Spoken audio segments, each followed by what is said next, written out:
Class 7 থেকে 12 পর্যন্ত ছাত্রছাত্রীদের জন্য Edubhavan online education app Google Play Store থেকে ফ্রিতে ডাউনলোড করো। লিংক রাজ্য মেডিকেল কাউন্সিলের সিদ্ধান্তের বিরুদ্ধে কলকাতা হাইকোর্টে গেলেন তৃণমূলের চিকিৎসক নেতা শান্তনু সেন।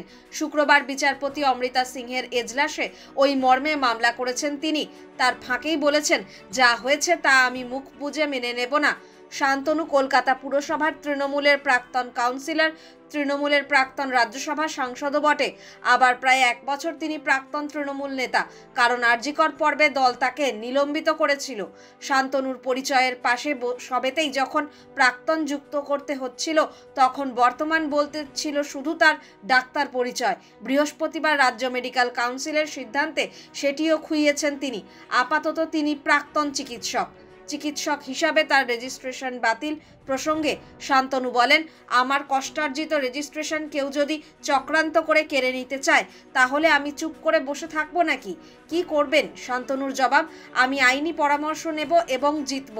সেই মতোই তিনি বৃহস্পতিবার হাইকোর্টে আবেদন জানিয়েছেন। রাজ্য মেডিকেল কাউন্সিলের সিদ্ধান্ত ঘোষণার পরে তার সঙ্গে কি দলের কারোর সঙ্গে কথা হয়েছে? শান্তনু বলেন, এটা দল আর আমার ব্যাপার, এ নিয়ে সংবাদ মাধ্যমকে কিছু বলবো না।